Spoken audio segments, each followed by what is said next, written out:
ஹாய்மா. அபி, உனக்கு voter information slip வந்திருக்கு. அது எதுக்கு எனக்கு? எனக்கு தான் ஓட்டு போடுறதுக்கு ஐடி ப்ரூஃப்லாம் இருக்கே, அது பத்தாதா? ஓ, உனக்கு இது முதல் ஓட்டு இல்ல, அதனாலதான் உனக்கு ஓட்டர் இன்ஃபர்மேஷன் ஸ்லிப் பத்தி தெரியல. இரு, நான் சொல்றேன். ஓட்டர் இன்ஃபர்மேஷன் ஸ்லிப்னா தேர்தலுக்கு முன்னாடி தேர்தல் ஆணையம் வீட்டுக்கே கொடுக்கிற ஒரு தகவல் சீட்டு.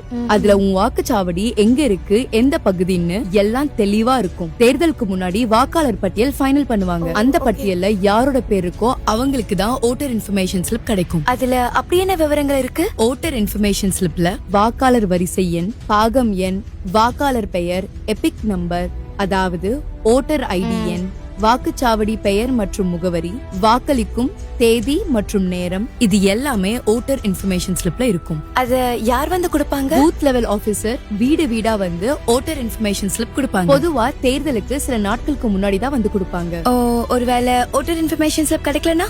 அதுக்காக டென்ஷன்லாம் ஆக வேண்டாம். உங்க பேரு வாக்காளர் பட்டியல இருந்தாலே போதும். அதாவது ஓட்டர் ஐடி, ஆதார், பாஸ்போர்ட், இது மாதிரி 11 ஆவணங்கள்ல ஏதாவது ஒரு அடையாள அட்டையை நீங்க கொண்டு போனா கண்டிப்பா உங்களை வாக்களிக்க அலோவ் பண்ணுவாங்க.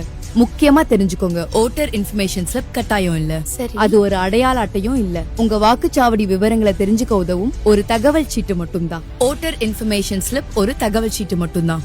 அடையாள அட்டை இருந்தால் மட்டுமே வாக்களிக்க முடியும்.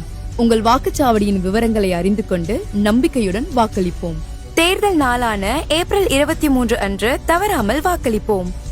உதவிக்கு 1950 என்ற எண்ணை தொடர்பு கொள்ளவும். எனது இந்தியா, எனது வாக்கு.